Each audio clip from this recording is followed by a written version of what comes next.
Bismillah ar-Rahman ar-Rahim. Alhamdulillah wa salatu salam ala Rasulullah. We continue reading from Imam Al-Ghazali's Jawahir al-Quran with Durra, the Jews, the Quran in spares.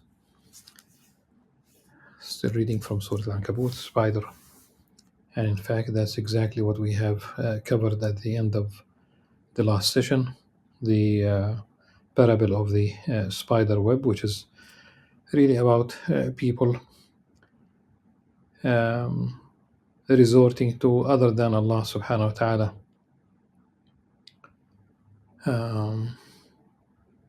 For protection or for whatever purposes that do not these purposes that could be to find material protection, which is usually at a price. These alliances at a price.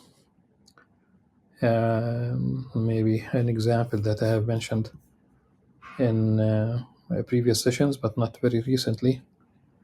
I watched a video in which a European official of some sort he tried to link financial aid to the South, and the South could be Muslim countries, could be Christian countries, could be Buddhist, could be Hindu, whatever. He wanted to link the financial aid to these countries in the South to acceptance, and by acceptance, it's not simply to pay lip service, changing the laws, accommodating same-sex marriage and homosexuality, and all these things.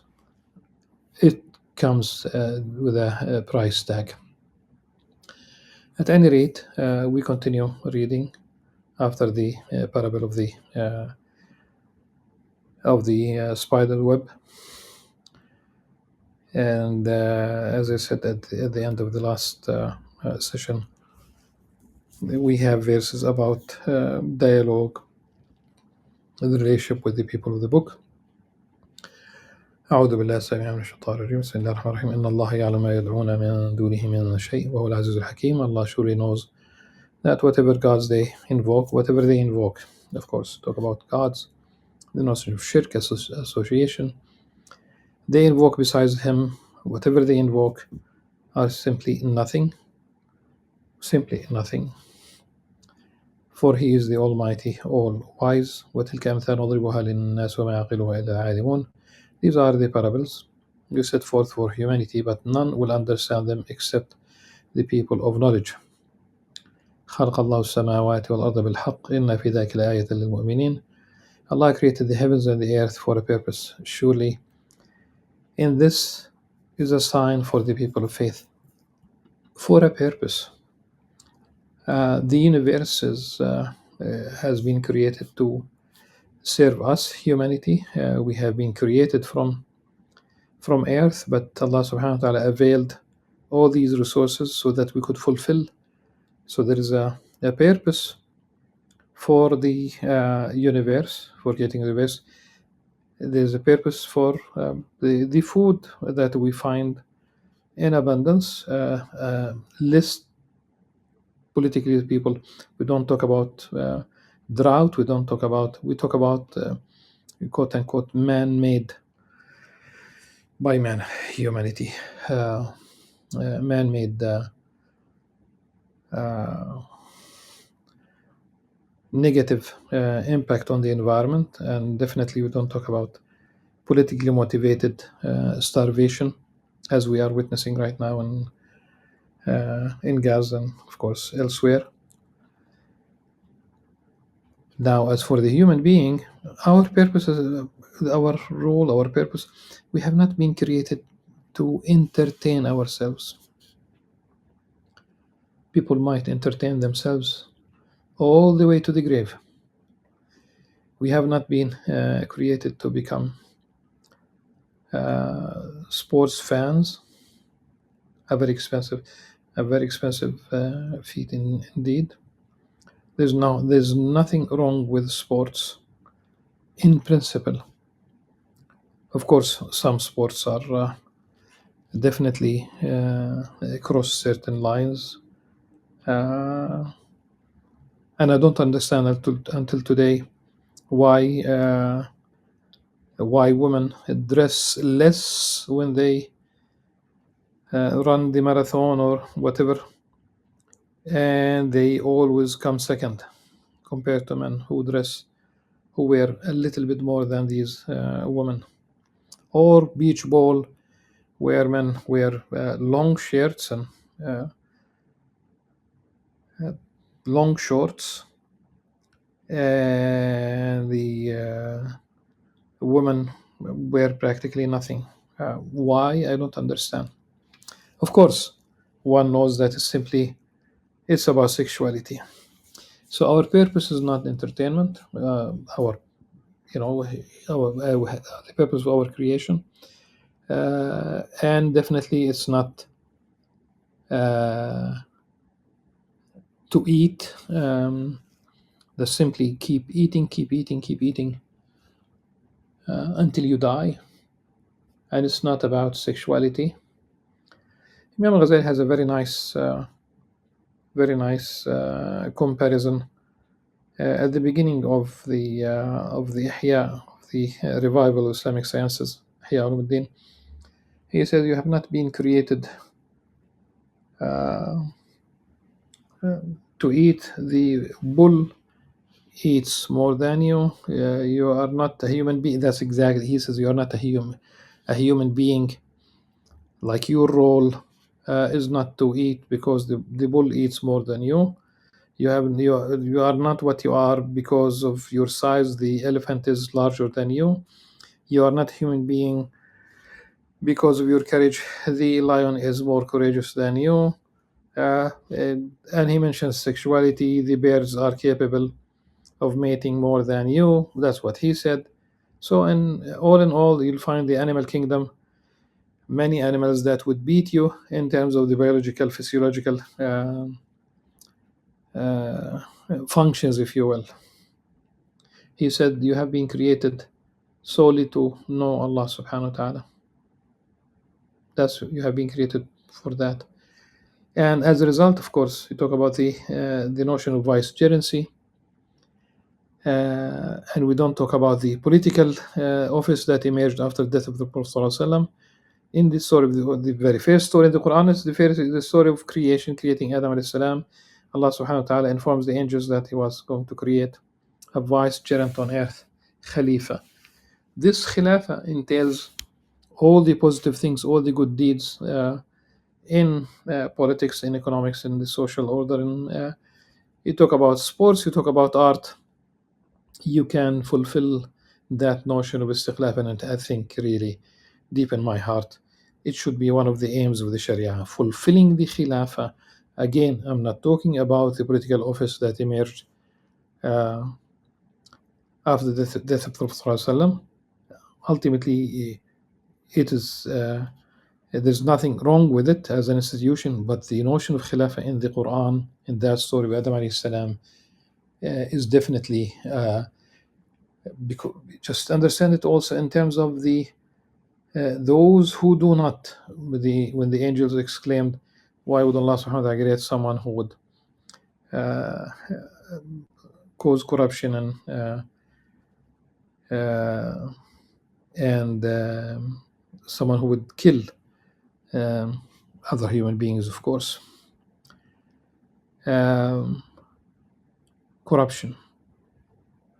Everything that we do in terms of whether it's the environment, whether it's passing laws that would destroy the family, changing the nature of the family, uh, uh, permitting all the things that were one day prohibited.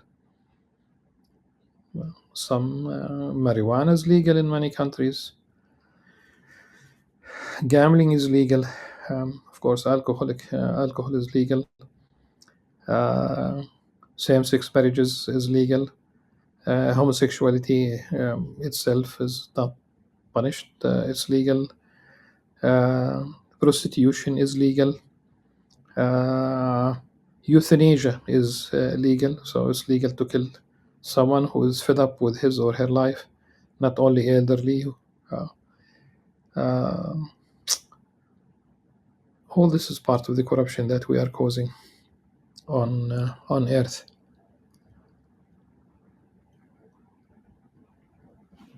So this is definitely there's a purpose for everything. أتل ما أوحي إليك من الكتاب وأقم الصلاة إن الصلاة تنهى عن الفحشاء والمنكر وذكر الله أكبر والله يعلم ما تصنعون.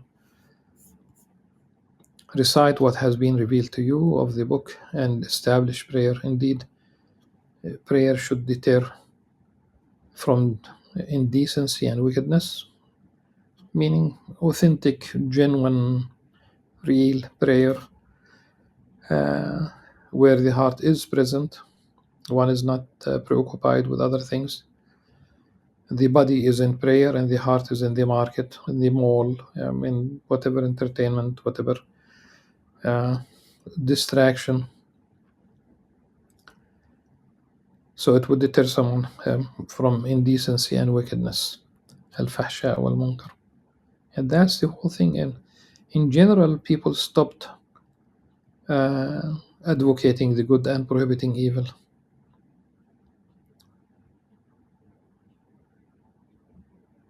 The remembrance of Allah is وَلِذِكْرُ اللَّهِ أَكْبَرُ. The remembrance of Allah subhanahu wa ta'ala is even greater. Okay, the remembrance of Allah is even greater and a greater deterrent. Okay, it could be in the absolute sense that the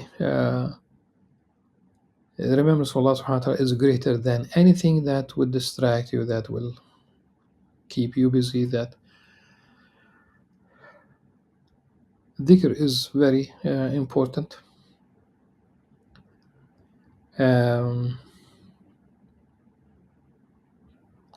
It's the opposite of ghafla, when you are oblivious to your purpose, the real purpose in this life.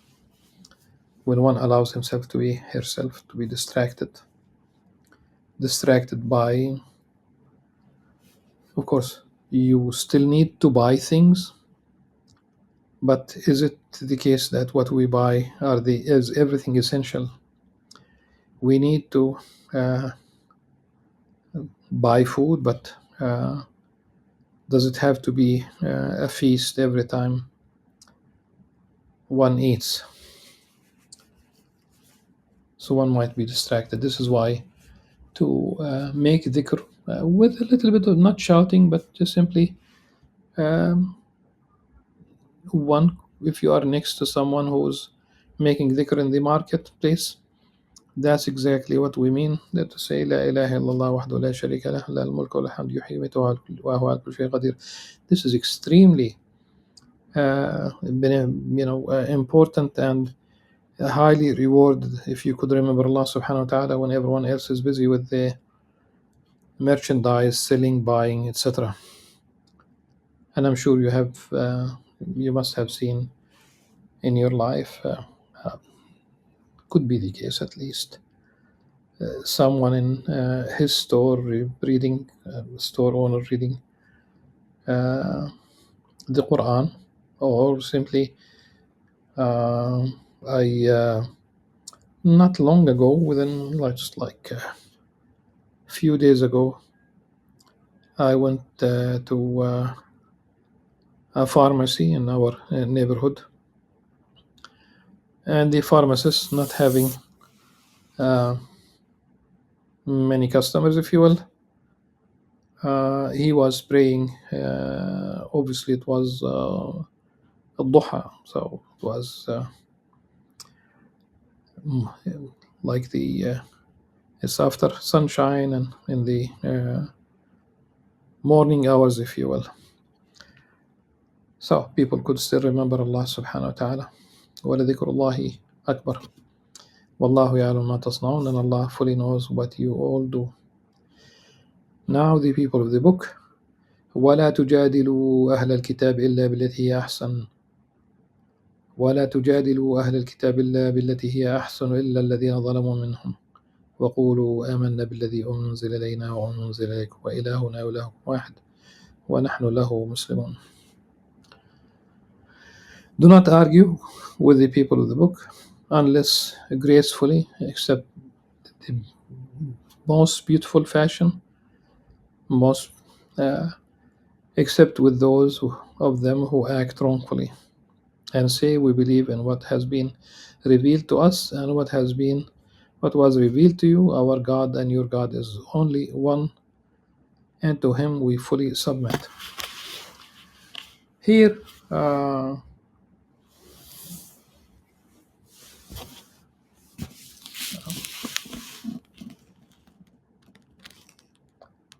when we talk about the people of the book, we talk about Christians and Jews. Uh, they could be amongst the in both cases. We have Christians who are, for example, just only one category, a Christian Zionism, and we have Christians who are against Christian Zionism, just simply to say that they are not all the same. Theologically, we have serious differences with both, but you'll find one group closer than the other in terms of their political position vis-a-vis Palestine. For this is only one example. With the Jews, you have ultra-Orthodox, Orthodox, conservative, Reformed, Reconstructionists. You have Zionists and non-Zionists and anti-Zionists. You have um, Ashkenazi versus Mizrahi or Sephardic Jews. Ashkenazi being of kind of European descent. It could be more in Ukraine, Russia. And the Sephardic Jews, the word Sfarad in Hebrew means Spain. So it's what I'm saying is that it's a complex picture. Those who do not act wrongfully, then they are entitled for the beautiful dialogue, if you will. بالتي هي أحسن from حسن, from beauty, from what's the most beautiful fashion. You don't shout, you don't insult. I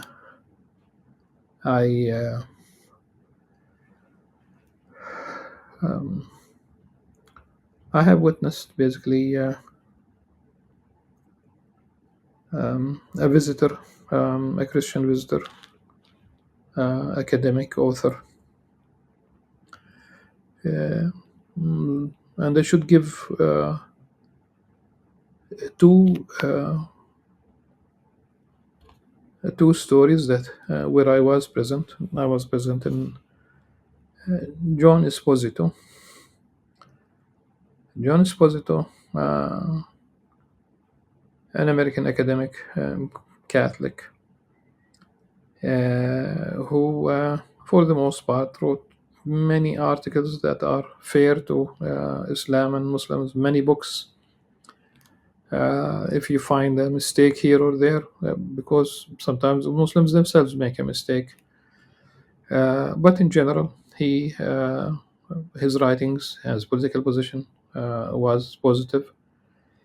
I have been at the McCormick Convention Center in Chicago when when John Esposito was honored, and Sayyid Muhammad Saeed, who presided over ISNA at the time, called Professor Esposito. He called him Uncle Abu Talib. Uncle Abu Talib. And the why he called him as such, uh, because Abu Talib is one of the uncles of the Prophet ﷺ. He did not become a Muslim. This is how the story goes, and but he protected the Prophet ﷺ. That's why. So you can see how respectful the Muslim community were. And in fact, they invited him to honor him, John Esposito. Compare this to the International Islamic University in Malaysia, and this is by no means the position of International Islamic University. I was present. People were extremely respectful. One student at one point asked John Esposito why you did not become a Muslim, which is a legitimate question. That's fine. I mean, this is why you did not become Muslim. He might say, I have whatever the answer is. The question itself is not the problem. The problem is another student volunteered by an answer. He said it's because he is stupid. Uh, this is definitely the opposite of billatihi ahsan. This is very bad. I went outside the hall and I signaled to the student to come out, and I wanted to try to convince him to apologize. And when I signaled him to come out, many students, obviously from the same uh, background, uh, and by the same background, I mean the again, it would be a problem if we overgeneralize, but it was an Islamic political movement. To my that was my impression at the time, and I became under attack for asking him to leave the hall. At any rate, this is not billatihi ahsan. So we have a group of Muslim community who were extremely nice, and it was a beautiful thing that what they have done to John Esposito. And we have one who could basically one person is enough to poison the air. This is the problem. And so, if we are going to have a dialogue, the essential things we what does it mean? Some of them might believe in Jesus Christ as as God, being one of the triune, the Trinity. Uh, but what it means here when we say وَإِلَهُنَا وَإِلَهُكُمْ وَاحِدٌ, literally, really, our God is one. All these post-revelational constructs are that associate anything or anyone with Allah subhanahu wa ta'ala are wrong. Any anthropomorphic, like to adopt an anthropomorphic concept of God, and you might find, of course, you will, whether in art, in drawings, in 3-dimensional, 4-dimensional, of course, objects like statues representing God, or drawings that would represent God. Typically, when you talk about the Trinity, it's about representing God as an old man, etc. I think suffice it, inshallah, for this particular session. We have still a lot to talk about, and we'll do that, inshallah, in the next session, and we'll get back with the to the ولا تجادلوا أهل الكتاب إلا بالتي هي أحسن إلا الذي ظلموا منهم. Do not argue with the people of the book unless gracefully, most beautiful fashion, except with those of them who act wrongfully. We'll get back to this, inshallah, again, because it's a very important issue. Until then, subhanakallah wa bihamdika, ashhadu an la ilaha illa anta, astaghfiruka wa atubu ilaik. Assalamu alaikum wa rahmatullah wa barakatuh.